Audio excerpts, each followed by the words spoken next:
Boa noite a todos, que a graça e a paz do nosso Senhor Jesus Cristo esteja sobre sua vida. Da mesma forma, aqueles que estão nos acompanhando através da internet, que a graça de Deus também te alcance aonde você estiver e quando você estiver assistindo a esta mensagem. O tema de nossa mensagem de hoje é renovar. Aqueles que tiveram a oportunidade hoje de ouvir a mensagem que a nossa irmã Ló trouxe pela manhã, já acredito tenha compreendido o significado desta palavra. A palavra renovar pode significar tornar novo novamente, melhorar, consertar, ou ainda trocar por algo novo. Quando falamos de renovar no sentido pessoal e espiritual, estamos falando de dar sentido novo à nossa vida, de ter uma visão nova do mundo e de Deus.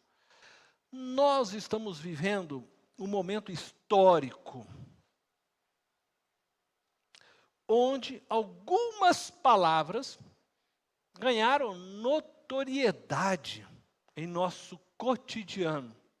Entre elas, coronavírus, distanciamento social, quarentena, isolamento, lockdown, álcool gel, protocolo, cepa e outras.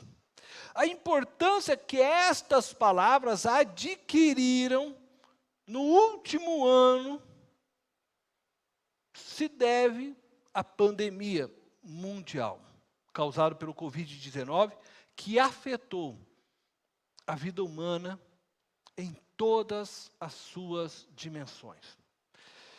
A pandemia causou um estrago na sociedade mundial, de tal forma que o mundo, não é algo do Brasil, o mundo afirma que nossas vidas não voltarão mais ao normal, mas que viveremos um novo normal. Contudo, eu quero lançar para vocês uma pergunta. O que é viver o normal? E o que é viver um novo normal? A sociologia e a psicologia responderiam a estas perguntas fazendo uma análise comparativa das nossas vidas social e emocional antes da pandemia e pós-pandemia. A resposta se encontraria nos novos costumes adquiridos pela sociedade pós-pandêmica. Entretanto, um olhar teológico nos leva a uma resposta diferente para estas perguntas. E para responder estas perguntas, eu vou recorrer à história de Noemi, que se encontra no livro de Ruth.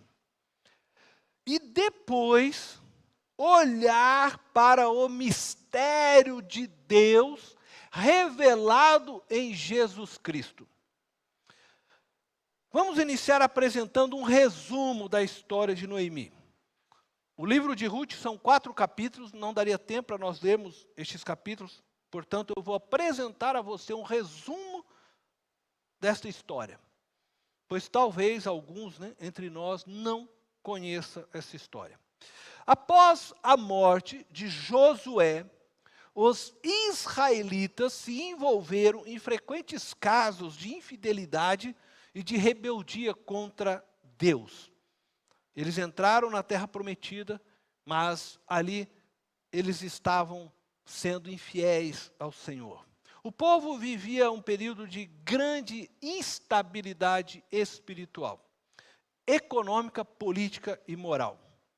E é neste período da história de Israel, no meio dessa instabilidade, que Noemi se encontra.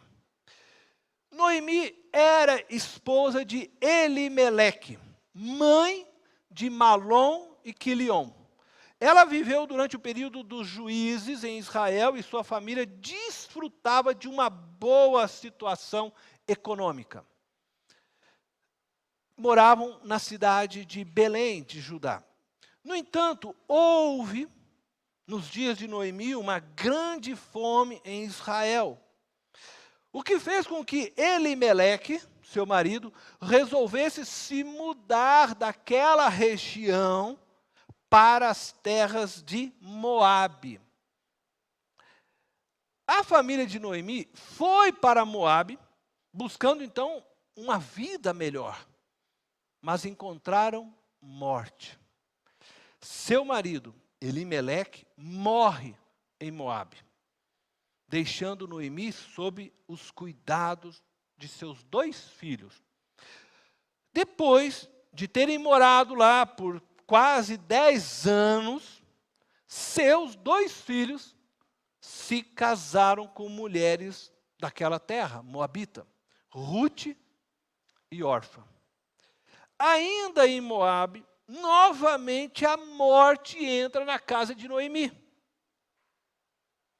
Seus 2 filhos, Malom e Quiliom, também morrem. Noemi, que já era viúva, acabou ficando completamente desamparada, sem marido e sem filhos, restando apenas a companhia de 2 noras. Depois da morte de seus filhos, após um determinado tempo, ela recebeu a notícia de que o Senhor tinha visitado o povo de Israel e o período de escassez havia terminado. Então Noemi resolveu voltar ao seu povo, voltar para Israel, e liberou suas noras para que cada uma voltasse para a casa de seus pais e pudessem reconstruir suas vidas casando-se novamente. Orfa acatou o conselho de Noemi e voltou para a casa de seus pais. Mas Rute resolveu acompanhá-la em direção a Belém. A decisão de Rute de cuidar de sua sogra, abrindo mão de si mesmo, pois Noemi já não tinha filhos para lidar como esposo, abrindo mão de seu futuro, de sua segurança, de seus sonhos, abriu as portas para que Deus a usasse como instrumento para renovar a vida de Noemi. E também a sua própria vida. Rute foi abençoada também. O nome Noemi significa amável ou agradável. Entretanto, sua tristeza era tão profunda, devido à tragédia que alcançou sua vida, a perda do marido, a perda dos 2 filhos, que ao retornar em Belém, ela não quis mais ser chamada pelo seu nome Noemi. Ela havia saído de Belém repleta de esperança por dias melhores, juntamente com seu marido, com os 2 filhos. Estava retornando sem marido, sem filhos, sem esperança, sem alegria. Todo o infortúnio que lhe atingiu, ela atribuiu a Deus. E por isso quis ser chamada de Mara, um nome que expressava toda a sua amargura. Conforme ela mesmo dizia, Rute, capítulo 1, verso 20 e 21, eu vou ler esse texto com vocês. São as palavras de Noemi. Mas ela respondeu: não me chamem Noemi, chamem-me Mara, pois o Todo-Poderoso tornou minha vida muito amarga. De mãos cheias eu parti, mas de mãos vazias o Senhor me trouxe de volta. Por que me chamam Noemi? O Senhor colocou-se contra mim. O Todo-Poderoso me trouxe desgraça. Mas a história de Noemi não termina dessa forma.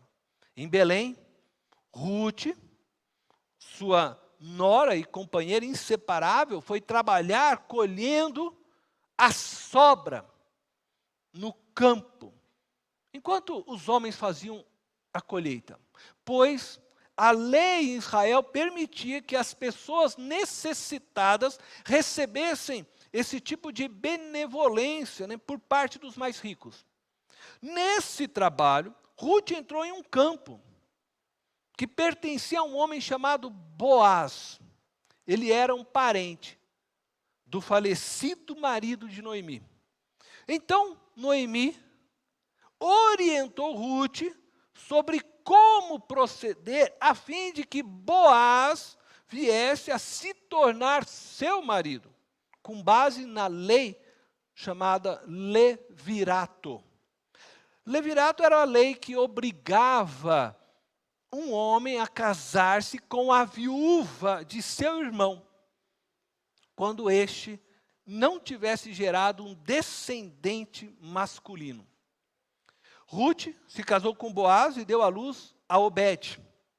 Esse primeiro filho do casal foi considerado como o filho de Noemi, que se tornou sua ama. Noemi tinha perdido o marido, tinha perdido 2 filhos, não tinha perspectiva nenhuma. Agora, Noemi tem nas suas mãos uma criança. O nascimento de Obed foi claramente providência de Deus e que trouxe renovo para a vida de Noemi e também para a vida de Ruth. Ambas passaram a sonhar e a sorrir novamente. Onde havia morte, surgiu vida novamente. Essa história nos ensina que não importa o tamanho da tragédia que venha sobre nós, não importa o tamanho da tragédia que está sobre sua vida hoje, creia, Deus renovará nossos sonhos e trará a alegria de volta às nossas vidas, à sua vida. A sua história ainda está sendo escrita por Deus. E o final dela se encontrará com a história vitoriosa que Jesus conquistou na cruz para você. Agora que você já conhece aí a história de Noemi e Ruth, eu vou tentar responder então as perguntas que levantei.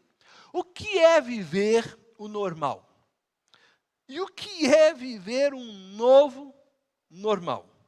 Quando falamos hoje de voltarmos à vida normal, estamos nos referindo à vida antes da pandemia, antes da tragédia que ela proporcionou a todos nós. Uma vida sem máscaras, sem restrições para ir e vir, sem pandemia, uma vida com abraços novamente, com aglomerações. É isto que sonhamos quando nós falamos de voltarmos à vida normal.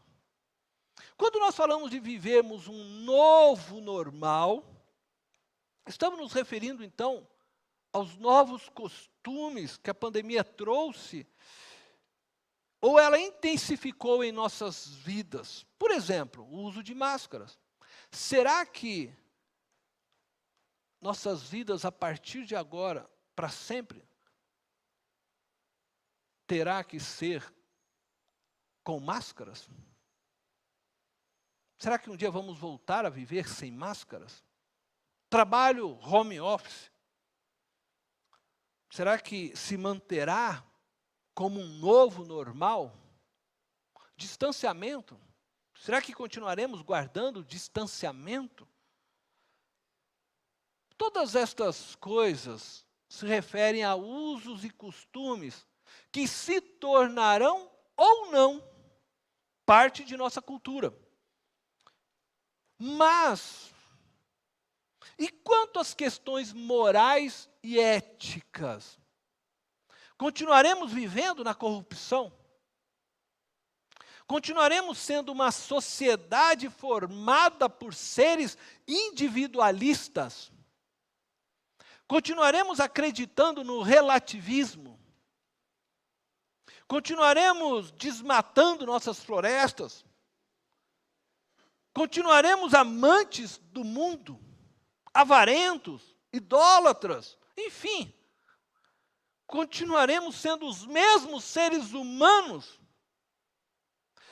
Porque se continuarmos sendo os mesmos seres humanos, o novo normal será mais do mesmo normal, doente, desfigurado e distante do projeto de Deus, o projeto original para a humanidade.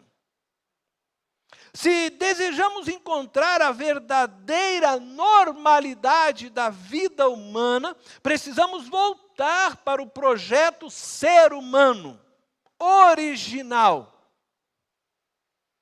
E este projeto só pode ser vivido e visto em Jesus Cristo. Ele foi e é o único ser humano pleno. Portanto, o único ser humano normal. Desculpa dizer aqui. Não me leve a mal, mas todos nós, eu estou incluído aqui, somos seres humanos anormais. Nascemos fora do padrão criado por Deus. E por que eu contei a história de Noemi? Porque a história de Noemi é a história de uma família que vivia em uma aparente normalidade, mas que em um determinado momento de suas vidas, foram pegas, apanhadas por uma tragédia climática, que os levaram à terra de Moabe em busca de um novo normal. Mas acabaram descobrindo que o novo normal que eles estavam buscando era o mesmo normal de morte em que eles já se encontravam. Essa história, ela é semelhante à nossa história hoje. Vivíamos até 2020 em uma aparente normalidade. Mas de repente fomos pegos por uma tragédia sanitária, o Covid-19, e que tem nos levado a vivermos um novo normal. Mas descobriremos, assim como Noemi, que esse novo normal é o mesmo normal de morte em que nos encontrávamos antes. Na história de Noemi, a graça de Deus a alcançou quando ela retornou a Israel, a sua cidade.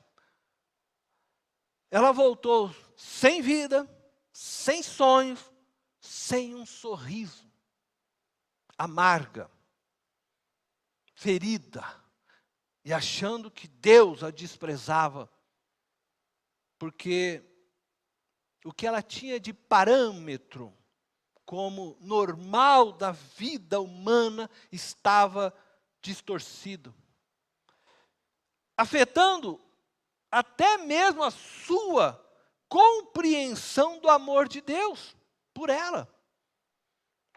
Este retorno à sua cidade significou que ela voltou para debaixo da providência de Deus. Ela se colocou novamente dentro da aliança de Deus com o seu povo. E ela chegou ali ferida. Mas, ao voltar, ao se colocar debaixo da bênção de Deus, do cuidado de Deus, Deus a fez renascer. Deus a abençoou. E a vida voltou. E assim como Deus renovou a vida de Noemi, e a surpreendeu com sua graça, fazendo com que ela voltasse a sorrir e a sonhar, mesmo depois de ter perdido seu marido e seus 2 filhos. E eu sei que eu falo aqui hoje, e muitos que aqui estão, e muitos que estarão ouvindo esta mensagem, nesse tempo de pandemia, também perderam entes queridos. assim como Noemi. Mas eu quero dizer que o que Deus fez na vida de Noemi, Ele quer fazer na sua vida. Deus renovará a sua vida e te surpreenderá com sua graça. Mas para que a graça de Deus te alcance, você precisa se colocar debaixo da aliança que Ele estabeleceu com Cristo Jesus, seu Filho. Para que a graça te alcance, você precisa se colocar debaixo da aliança que Deus estabeleceu com Cristo, seu Filho. Essa aliança foi estabelecida antes da criação do mundo. O renovo do seu viver, o renovo que a sociedade humana necessita e deseja, só é possível quando vivemos nossa humanidade através de Jesus Cristo. Só nele podemos ser humanos normais. Humanos conforme o projeto original de Deus. Preste atenção. Jesus não é somente o padrão normatizador da humanidade. Ele é o sustentador da vida humana. Fora de Jesus, o ser humano nunca será humano, pleno, conforme foi criado para ser. O ser humano fora de Jesus será sempre uma anormalidade, uma distorção do que era para ser.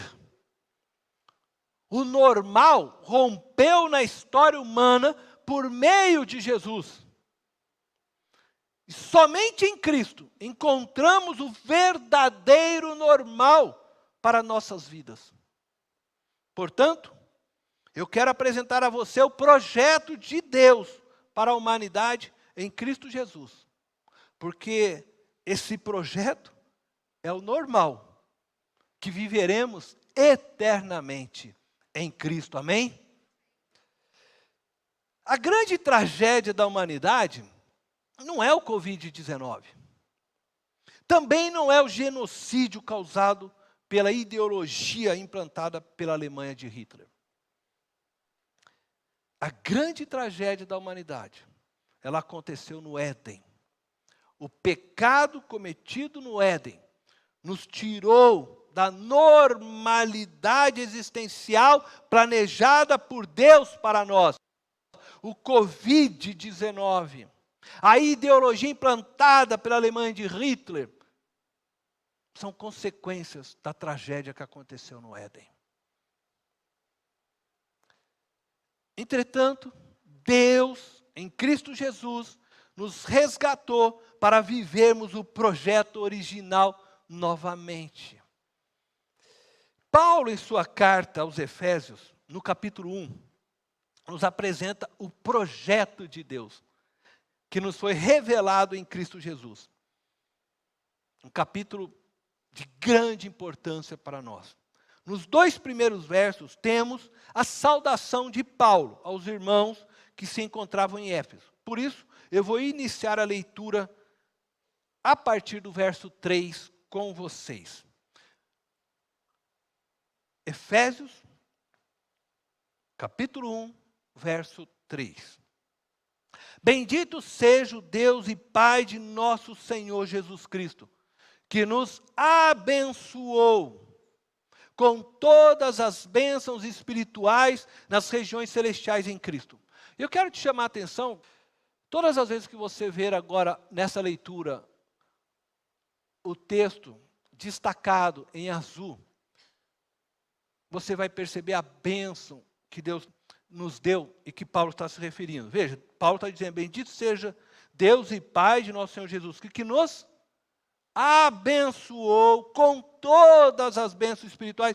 Então, todas as vezes agora que você estiver lendo e você vai perceber, então, o destaque azul, você vai entender que é a bênção que Paulo está se referindo.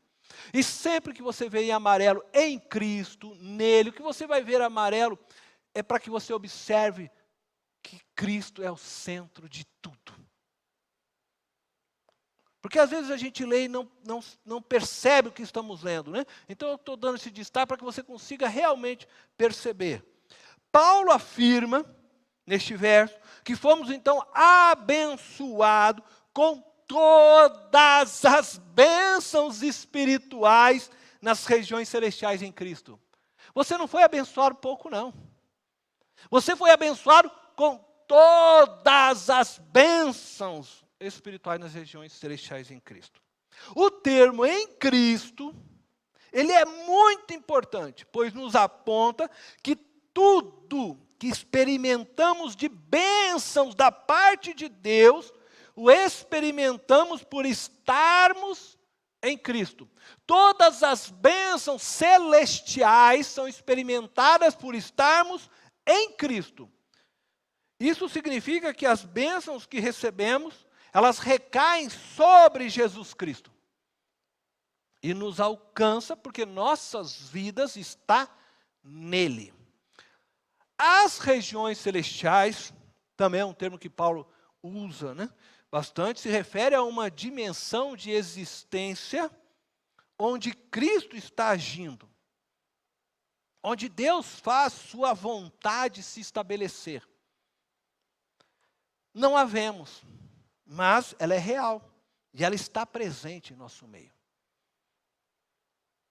E é por isso que Paulo, em Efésios capítulo 6, quando você lê o verso 12, ele fala que nós vivemos uma guerra, não é uma guerra contra carne e sangue, mas contra principado, potestades, contra este mundo tenebroso. E ele fala contra os espíritos do mal nas regiões celestiais. Essa região celestial, ela está aqui afetando o nosso mundo. A gente não vê, mas ela é presente. E é disso que ele está falando. O verso 4 diz assim: porque Deus nos escolheu, fomos escolhidos nele, antes da criação do mundo, e fomos escolhidos para sermos santos e irrepreensíveis em sua presença. São bênçãos de Deus. O que Paulo está dizendo é que antes de existirmos, Deus já havia nos escolhido nele se refere à pessoa de Jesus, com um propósito. Então, você está aqui, porque existe um propósito de Deus, para você, para mim, para nós, seres humanos. Sermos santos e irrepreensíveis em sua presença. E não foi você que escolheu Deus. Ele te escolheu primeiro em Jesus. E Jesus escolheu morrer na cruz por você antes de você vir à existência. E quando Deus escolhe Jesus, porque é isso que acontece, Ele está escolhendo eu e você também que estamos em Jesus pela fé.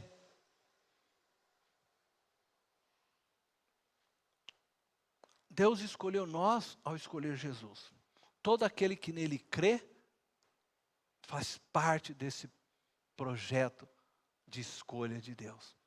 Aquele que rejeita o Filho, rejeita o amor do Pai. Aquele que crê no Filho, recebe o amor do Pai. E a normalidade da vida está em sermos santos, então, e irrepreensíveis, porque foi para isso que fomos criados desde antes da criação do mundo.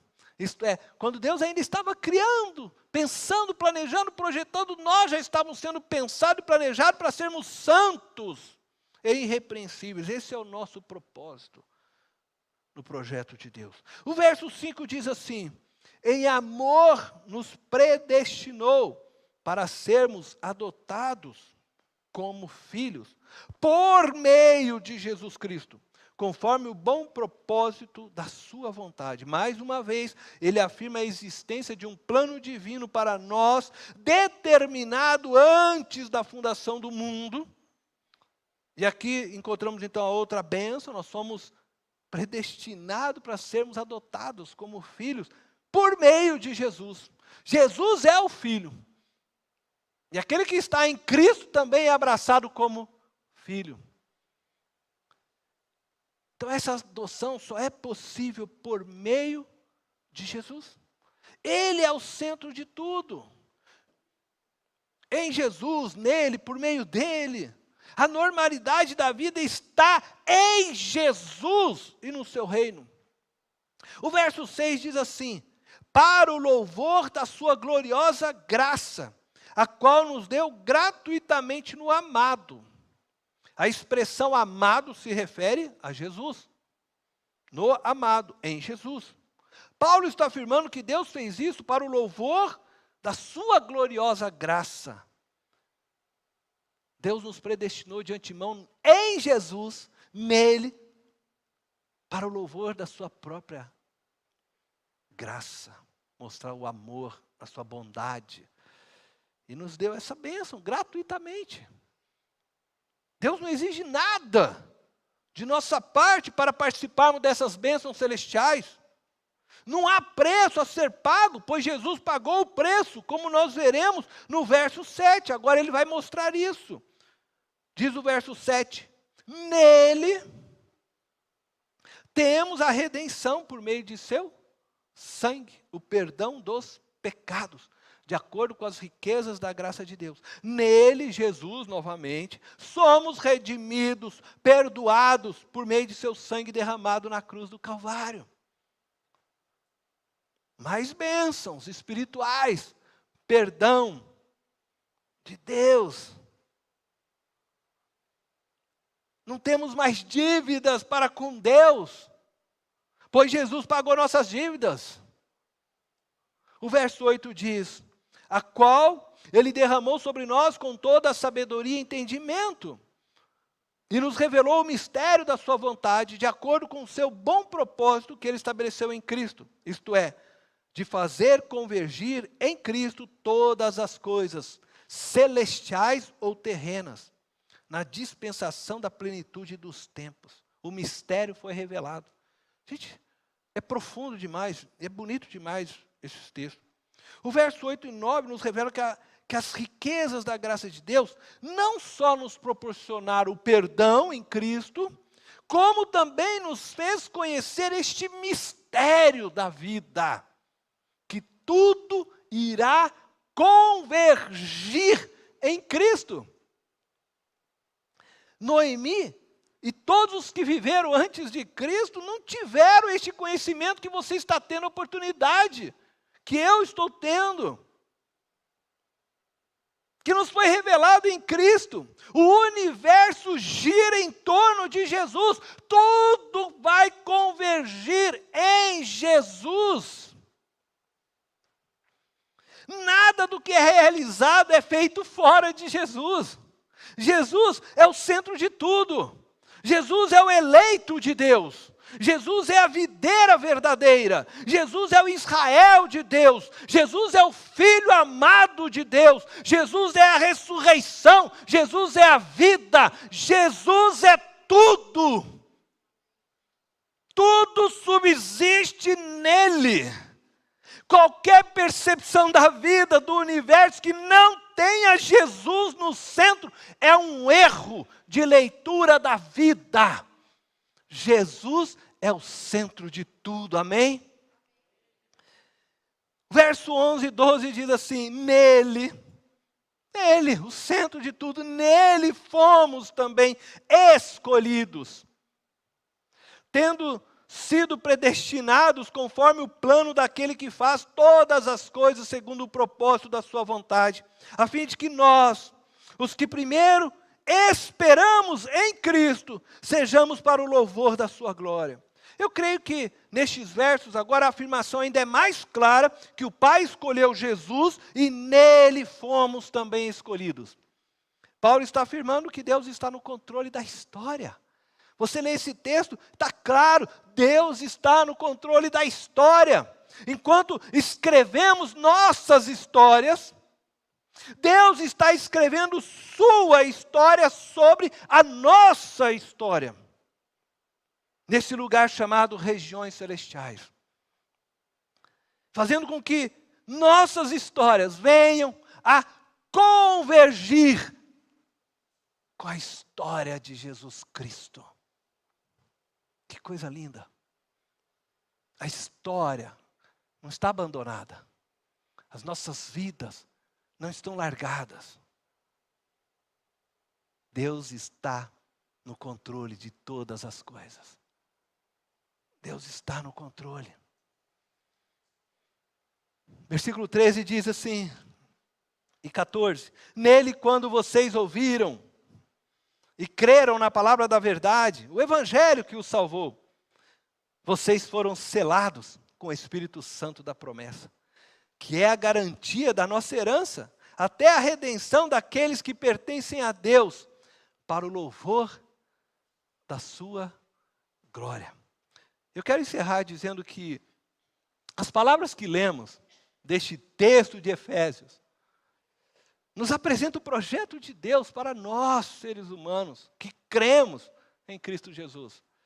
Essas palavras devem tranquilizar seu coração e renovar a sua fé, pois nos mostram que Deus está no controle da história. O mundo não está à deriva. Enquanto nossas histórias se desenrolam nesse cronos, enquanto vivemos em meio à pandemia e experimentamos sim tragédias pessoais, como Noemi experimentou, saiba que Deus está conduzindo as nossas histórias nas regiões celestiais. E você já faz parte dessa história nas regiões celestiais. Por isso que o apóstolo Paulo diz que já estamos assentados com Cristo nas regiões celestiais. Porque nós, pela fé, estamos com Ele, estamos nele, a vitória dele é a nossa vitória. Tudo convergirá em Cristo. E Ele está trabalhando para que tudo se cumpra de acordo com o bom propósito que Ele estabeleceu em Cristo Jesus. O universo está caminhando para essa convergência plena em Cristo.